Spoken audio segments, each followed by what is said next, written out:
하나님의 말씀 신명기 1장 19절에서 33절까지의 말씀입니다. 신명기 1장 19절에서 33절입니다. 신명기 1장 19절에서 33절 19절 먼저 읽겠습니다. 우리 하나님 여호와께서 우리에게 명령하신 대로 우리가 호렙산을 떠나 너희가 보았던 그 크고 두려운 광야를 지나 아모리 족속의 산지길로 가데스 바네아에 이른 때에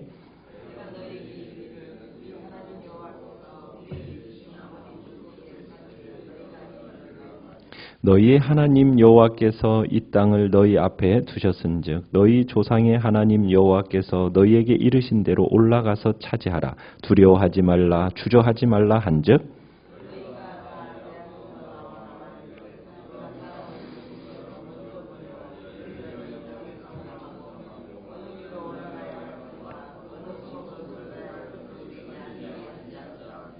내가 그 말을 좋게 여겨 너희 중 각 지파에서 한 사람씩 12를 택하매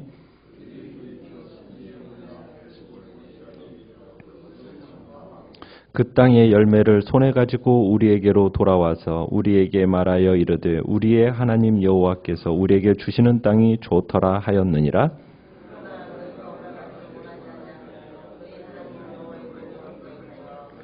장막 중에서 원망하여 이르기를 여호와께서 우리를 미워하심으로 아모리 족속의 손에 넘겨 멸하시려고 우리를 애굽 땅에서 인도하여 내셨도다.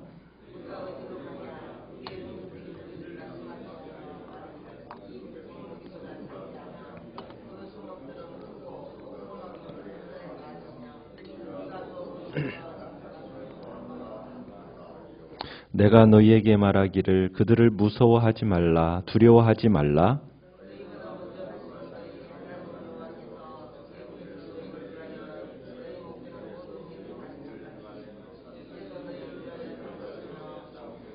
광야에서도 너희가 당하였거니와 사람이 자기의 아들을 안는 것 같이 너희의 하나님 여호와께서 너희가 걸어온 길에서 너희를 안으사 이곳까지 이르게 하셨느니라 하나. 같이 읽습니다. 그는 너희보다 먼저 그 길을 가시며 장막 칠 곳을 찾으시고 밤에는 불로 낮에는 구름으로 너희가 갈 길을 지시하신 자이시니라. 아멘. 오늘 말씀의 제목은 진정한 선발대는 누구인가 라는 제목입니다. 모세는 이스라엘 백성이 출애굽한 이후 가데스 바네아에 이르러 이제 그들의 믿음 없음을 드러내었던 때를 회고하고 있는 장면입니다. 이스라엘이 이제 10하루길을 행진한 끝에 도착한 곳이 19절에 보시면 가데스 바네아라는 곳에 도착하게 됩니다. 이 여정이 크고 두려운 광야길이다라고 얘기하고 있습니다. 그러니까 그들이 지나온 이 10여일의 이 길이 넓고 황량한 광야요. 불뱀과 전갈이 우글거리는 광야요. 물이 없는 사막이었어요. 이스라엘이 이 가데스 바네아까지 오게 된 여기에는 하나님의 은혜 때문에 올 수 있었던 겁니다. 그러니까 가데스 바네아로 향하던 길을 걷던 이 이스라엘 백성들이 자신들의 가는 길이 정말 사람이 걷기 얼마나 매우 험난하고 정말 무서운 길이었는지 그것을 이제 이 단어를 통해서 보여주면서 그리고 그들의 이제 기대하고 있는 약속의 땅에 대해서 한층 더 기대를 갖게 해주는 또한 표현이기도 합니다. 이스라엘 백성이 이제 가데스 바네아에 도착을 했어요. 모세는 그곳에 도착해서 21절에 보시면은 뭐라고 이제 백성들에게 권면을 하냐면 명령을 하냐면 우리 곧장 가나안 땅 정복에 나서자 이렇게 이제 명령을 했어요. 그러니까 왜냐하면 이 가나안 땅은 이미 하나님께서 선조들에게 주신 땅이다. 그리고 이스라엘은 그 약속의 역사적인 맥을 잇는 사람들이니까 그 땅을 차지할 법적 권한이 너희들에게 있기 때문에 어떻게 하자고요? 곧바로 그냥 우리 정복에 나서자. 이렇게 모세는 명령을 했어요. 이게 이제 어떻게 보면 하나님께서 이스라엘 백성에게 그 가나안 땅을 정복하고 이게 그 땅을 주신다는 것이 어떻게 보면 정당한 권리를 행사하는 측면에서 이제 모세는 그렇게 얘기하고 두려워하지 말고 겁내지 말고 우리 정복하러 가자라고 모세는 백성들에게 얘기를 한 거예요. 그랬는데 이 모세의 권면에 백성들은 어떻게 반응했습니까? 주저해요. 주저하는 장면을 22절에 보면 이제 백성들이 모세한테 나오는 거예요. 모세처럼 이 백성들은 확고한 믿음이나 비전이 없었던 거죠. 그래서 이 정복에 나서기 전에 백성들이 뭐라고 얘기를 하냐면 정탐꾼들을 먼저 보냅시다. 그래서 정황을 한번 파악해 보자고 이제 모세한테 건의를 하는 겁니다. 모세는 이들의 제안이 불신에서 비롯된 것을 알아차리지 못하고 이제 좋게 생각합니다. 그걸 하나님께 아뢰고 하나님께로부터 허락을 받았어요. 하나님은 이게 이제 이스라엘이 지금 불신앙 때문에 이렇게 지금 이런 제안을 한다라는 걸 하나님은 이미 알고 계셨죠. 그런데 하나님은 왜 이 요구를 허락하셨을까? 왜냐하면 이 이스라엘 백성들이 이 정탐꾼을 보내지 않고서는 가나안으로 입성하지 않으려 한다는 것을 하나님이 누구보다도 잘 알고 계셨기 때문에 하나님은 그냥 허락을 하신 거예요. 그런데 23절을 보시면은 좋게 여겼어요. 모세가 그 말을 좋게 여겼다고 했어요. 그러니까 모세는 어떤 생각을 했느냐면 이들이 취할 땅을 얼마나 비옥한가 이것을 미리 알게 되면은 아마 이 백성들이 더 적극적으로 지금 정복에 나설지 않을까 이런 기대 속에서 이 백성들의 이 정탐꾼을 제안한 것에 대해서 좋게 여겼던 겁니다. 그런데 이 백성들의 제안에는 이미 벌써 불신이 스며들어 있었어요. 실패의 싹이 움트고 있었던 거죠. 여기까지 지금 인도하신 분이 누구셨습니까? 선발대가 누구였어요? 하나님이셨잖아요. 그잖아요. 하나님이 앞장서서 여기까지 그 길을 하나님이 인도하신 길을 따라 여기까지 온 거잖아요. 그런데 22절을 다시 한번 보시면은 이스라엘 백성들이 정탐꾼을 먼저 보내고자 하는 이유가 뭐라고 얘기하고 있냐면 우리를 위하여 그 땅을 정탐하고 어느 길로 올라가야 할 것, 그러니까 어느 길로 올라가야 할지를 알아보기 위해서 정탐꾼을 먼저 보내자는 거예요. 지금 광야길을 누가 앞서서 인도하여 여기까지 온 겁니까? 하나님이 앞서서 인도하여 온 거잖아요. 그런데 지금 이스라엘 백성들은 뭐 하자는 거예요? 하나님이 앞서서 인도하시는 것에 대해서 어떻게 보면은 믿지 못하고 우리가 올라갈 길을 한번 찾아보고 그 길을 올라가겠다. 하나님을 앞서가려고 지금 이 정탐꾼을 보내는 어떻게 보면 불신앙의 모습이 이 속에 지금 스며들어 있는 겁니다. 그래서 모세는 각 지파별로 이제 한 명씩 총 12명을 정탐꾼으로 이제 파견을 합니다. 자, 그래서 이 정탐꾼들이 며칠 동안 가나안 땅을 정탐했죠? 40일 동안 그랬죠? 그래서 이제 그들이 어디에 이르게 되느냐면 에스골 골짜기 24절에 보면 에스골 골짜기라는 곳에 이르게 됩니다. 이 에스골이라는 곳은 포도송이라는 뜻이거든요. 이 정탐꾼들이 이 지역에서 이 포도송이의 이 탐스러움에 비롯된 이름이 바로 이 에스골입니다. 그곳에서 포도송이가 얼마나 컸던지 포도송이 하나를 두 장정이 메고 올 정도로 그만큼 비옥한 땅이 이 에스골인 겁니다. 그러니까 이스라엘이 지나온 이 광야의 황폐함과 어떻게 보면 가나안의 이 풍요로움이 어떻게 보면 극명하게 대조되는 이 단어가 에스골이에요. 그래서 이 에스골이 하나님께서 이들에게 주시고자 하는 땅이 얼마나 젖과 꿀이 흐르는 땅인가 이것을 가시적으로 눈에 보이도록 보여주는 좋은 증거가 바로 이 에스골 골짜기였던 겁니다. 자, 그런데 이제 25절에 보시면 가나안 땅을 정탐하고 돌아온 정탐꾼들. 자, 그 땅에서 난 열매들을 보여주면서 뭐라고 이야기를 했습니까? 우리에게 주시는 땅이 어떻더라? 야, 참 좋다. 이렇게 보고했어요. 정말 하나님의 말씀대로 젖과 꿀이 흐르는 땅인 거예요. 그것을 인정했어요. 자, 인정했는데 이 긍정적인 보고를 듣고 백성들은 가나안 땅으로 들어가려고 합니까? 들어가지 않으려고 합니까? 26절에 보면은 올라가기를 원하지 않는 거예요.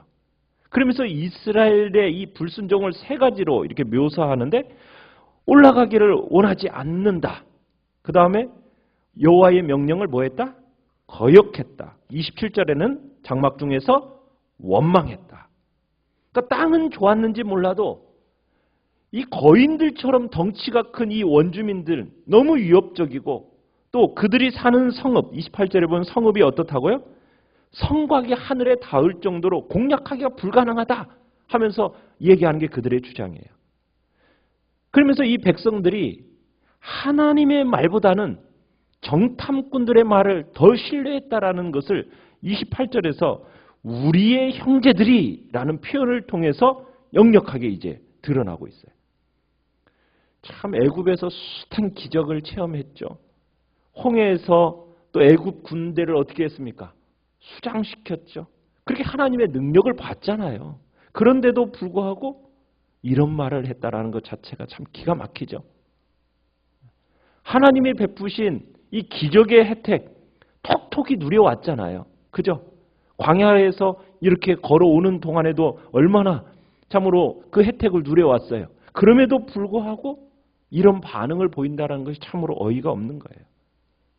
지난 1년 동안 시내산 그 광야 그곳에서 생활할 동안에 뭘 먹고 마셨고 어떻게 살아왔는지 그것을 생각해 보면 이렇게 반응하는 것이 이해할 수가 없는 일이에요. 여러분 그래서 참 기적이라는 것이 사람을 변화시키지는 못하는 것 같아요. 그러니까 기적으로 사람이 변화는 안 돼요. 이스라엘은 하나님의 능력을 믿지 못한 이 죄보다도 더 심각한 죄를 저지릅니다. 그 죄는 뭐냐면 27절에 보시면은 원망하면서 뭐라고 말을 합니까? 여호와께서 우리를 뭐하심으로? 미워하심으로 아모리 족속의 손에 넘겨 우리를 뭐 하려고? 멸하시려고 우리를 애굽 땅에서 인도했다. 이렇게 얘기하는 거예요. 미워해서. 이건 언약적인 언어인데 이스라엘이 지금 시내산에서 맺은 언약이 뭐에 근거한 언약입니까? 사랑에 근거한 언약이에요. 부부간의 어떤 사랑에 근거해서 맺은 언약의 그 관계가 시내산 언약이거든요. 시내산에서 하나님과 이스라엘의 영원한 사랑을 약속한 것이 시내산 언약이에요. 그런데 불과 이게 지금 얼마나 됐다고? 지금 이스라엘과 하나님 사이에 지금 하나님이 이 자기들과 이 약속 지키지 않는다라고 억지를 쓰고 있는 거예요. 그러면서 시내산에서 하나님과 맺은 이 언약에 대해서 반역하는 행위가 지금 이 이스라엘 백성들의 반응인 겁니다. 하나님이 우리를 미워했다라고. 지금 이렇게 반응을 하는 거예요.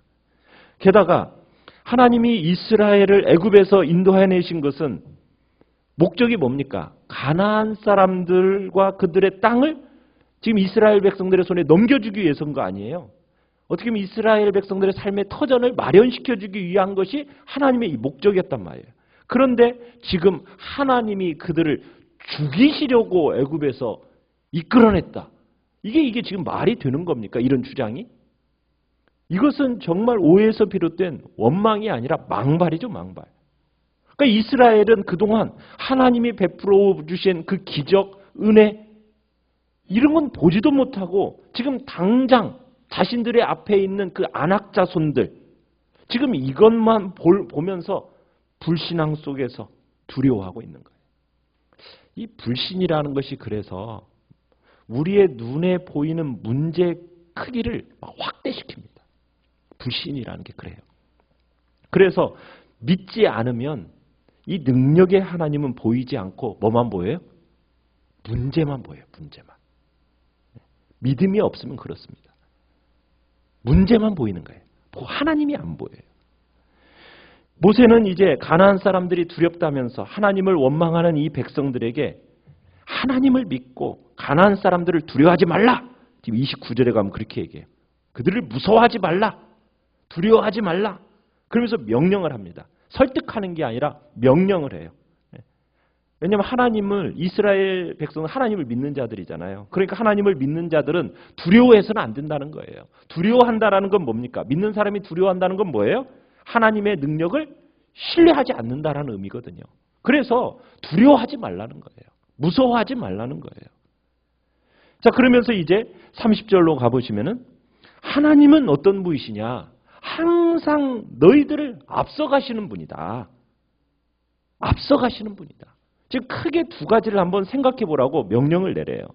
30절에서 첫 번째로 뭘 생각해 보라고 얘기하냐면 하나님이 이스라엘을 위해서 애굽에서 어떤 일을 행하셨는가를 한번 생각해 보라는 거예요. 출애굽을 위해서 하나님이 어떤 기적을 베푸셨고 어떻게 바로와 그 신들을 상대로 승리하셨는가? 이거 모두가 다 잘 아는 사실 아니냐? 그들을 노예 생활에서 구원하시기 위해서 애굽 왕 바로와 그 신들을 상대로 승리케 하신 것. 그런데 왜 가나안성을 이 입성을 앞둔 이 시점에서 하나님이 이스라엘을 고아처럼 내버려 두시겠느냐는 거예요.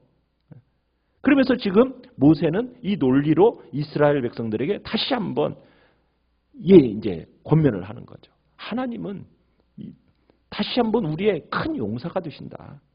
너희를 대신해서 하나님이 싸우실 것이니 걱정하지 말라는 거죠. 두려워하지 말라는 거죠. 두 번째는 31절을 보시면은 이스라엘 애굽을 떠나온 후에도 하나님은 아버지가 아들을 돌보듯이 이스라엘 너희를 보호하시면서 이곳까지 인도하셨다라는 것을 한번 생각해 보라는 거예요. 하나님은 어떤 분이시냐? 전쟁만 잘하시는 분이 아니라 자신의 백성을 부모가 자식을 돌보듯이 애지중지하시며 보호하시는 분이 하나님이시다. 홍해를 건넌 후 지난 1년 동안 너희들이 어떻게 살아왔는가를 생각해 보라는 거예요. 하나님이 도우심으로 정말 물이 없는 곳에서는 생수를 마실 수 있게 해주셨고 음식이 없는 곳에는 배불리 먹게 해주셨다. 하나님은 33절에 가보시면은 정말 낮에는 구름 기둥으로 밤이면은 불 기둥으로 항상 앞서가시고 인도하셨던 분이 그렇게 보호하셨던 분이 하나님 아니냐. 이런 사실에 대해서 지금 너희들이 누구 봐도 잘 알고 있지 않냐. 그러면서 지금 모세는 이성과 상식을 잃어버린 이 백성들에게 지난날 하나님이 베풀어 주신 그 은혜를 묵상하면서 논리적으로 한번 생각해 보라고 권면을 하는 겁니다. 그러니까 모세는 이스라엘의 기억, 이스라엘의 경험 여기에 호소를 하고 있어요. 지금까지 이때까지 경험해 온 하나님 한번 생각해 보면 거인처럼 보이는 이 가나안 거주민들이나 하늘까지 치솟는 듯한 이 저들의 성벽이 결코 문제가 될 수 없다라는 거죠. 그렇지 않겠습니까? 우리의 과거의 경험, 이 경험으로 현실을 다른 관점에서 바라보도록 미래를 기대하도록 하는 힘이 이 과거의 경험 속에 있다라는 거죠. 자, 그런데 이 모세의 권면에 대해서 이미 이 백성들은 자신들이 원하는 대로 이 현실을 해석하기로 이미 완고하게 마음을 먹어버렸어요. 작정을 했어요. 그러니까 이렇게 말해도 속위에 경이끼가 돼버린 거예요. 억지 부리는 사람한테는 이성과 논리가 통하지가 않죠. 그죠? 불행하게도 이스라엘에게는 이 믿음이 없었어요.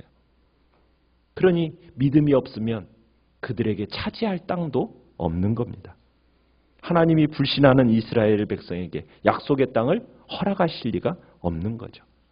그렇다면 이스라엘의 문제는 어떻게 보면 천상의 문제도 아닙니다. 군사력의 문제도 아니에요. 결국 문제는 뭐예요? 영적인 거예요. 영적인 거. 모세의 책망에서 우리가 깨달아야 할 또 한 가지 중요한 사실이 있는데 이 불신의 문제는 이 지난 세대만의 이야기가 아니라는 거예요. 32절을 보면 이일에 너희가 너희 하나님 여호와를 믿지 아니하였도다. 이 단어는 현재형으로 써 있어요. 그러니까 과거의 일을 회상하다가 돌연 자기 앞에 서 있는 이 세대, 가나안 입성을 앞두고 있는 똑같은 이 백성들을 향해서 똑같은 이유로 책망을 하는 겁니다.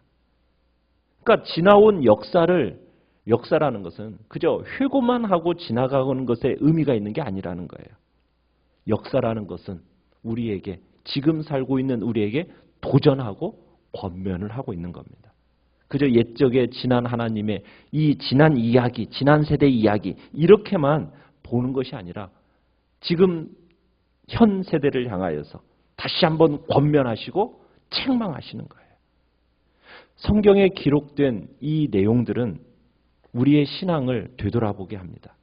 그리고 우리로 하여금 회개할 것은 회개하라고 지금 권면하고 강화시킬 것은 강화하라고 지금 권면하고 있는 거예요. 그래서 우리에게 이 성경을 주신 거거든요. 여러분, 우리의 삶에 있어서 어떤 문제 앞에 여러분 하나님을 신뢰하지 못하고 두려워하고 혹시나 여러분이 앞서 행한 것 혹시 없습니까? 엄청난 이 일을 나 혼자 감당하느라고 너무 힘들다고 혹시나 하나님 앞에 불평한 건 없나요? 혼자 버려진 것 같은 그 순간에도 하나님은 우리와 함께 하시고 하나님은 우리를 안고 지나가고 계십니다. 그러면 우리는 그 하나님을 향하여 원망할 게 아니라 변함없이 나를 안고 걸으시는 하나님 앞에 우리는 이 시간 감사해야 되는 것입니다. 우리는 이 시간 하나님이 하실 일을 바라보면서 믿음 없이 인간적인 방법을 혹시나 내가 시도한 것이 있다면 회개함으로 나아가고 하나님의 은혜와 우리의 삶을 다시 한번 과거부터 현재까지 한번 쭉 돌이켜 보면서 우리의 인생 속에 함께 하셨던 그 하나님 앞에 감사하시고 그 하나님을 신뢰하고 의지함으로 믿음으로 오늘 한 날도 승리의 길을 걸어가는 복된 자리에 있기를 간절히 축원합니다.